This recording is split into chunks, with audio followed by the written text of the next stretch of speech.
Male rose-breasted grosbeaks are just black, white, and rose red, but what an exclamation when arranged together. The arrangement of flashing black and white on the wings with a white stomach and beautiful red triangle on the breast is spectacular. Females and immatures are brown with a brown and white striped breast and a pale crown and white and eye stripe. They sound similar to robins, but richer and more melodious, a long string with as many as 25 sweet whistling notes. They also make a sharp chink sound. Their song is so sweet that many bird watchers have tried to describe it as a robin with opera training, refined or especially happy.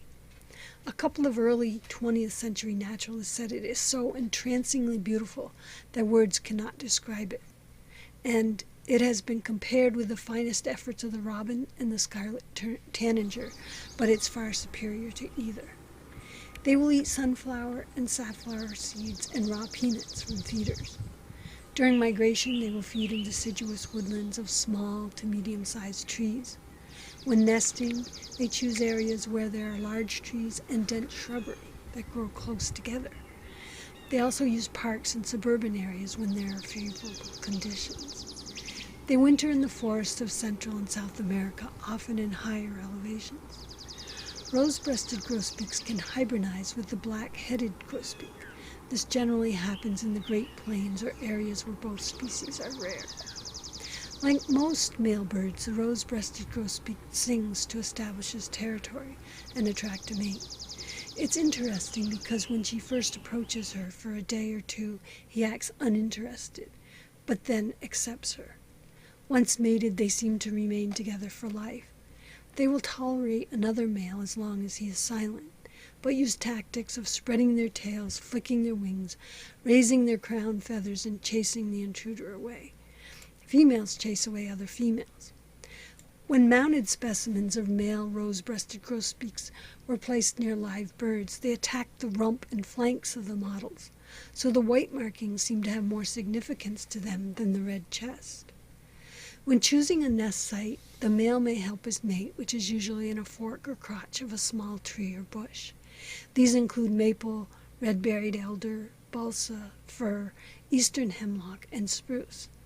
Both seem to test the nest by settling into it and turning around.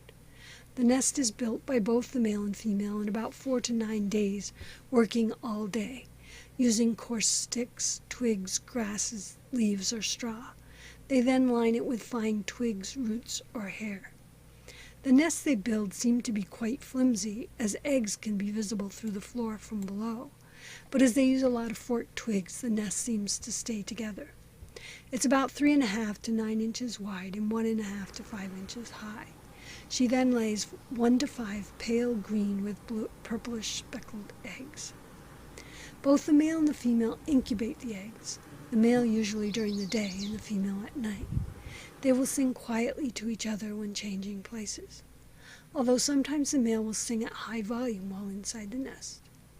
Incubation lasts 11 to 14 days, and the helpless hatchlings have sparse white down and closed eyes. The young are fed by both parents for 9 to 12 days before fledging. After fledging, the male usually tends the young while the female starts a second brood. Blue jays, grackles, and red and gray squirrels are nest predators. The grosbeaks will mob them aggressively if they get too close to their nest. Adult predators are cooper hawks and sharp-skinned hawks. The grosbeaks eat a lot of insects along with fruit and seeds while breeding. These include beetles, bees, ants, bugs, butterflies, and moths. For berries, they eat elderberries, blackberries, raspberries, mulberries, and juneberries. They eat a lot of them during fall migration.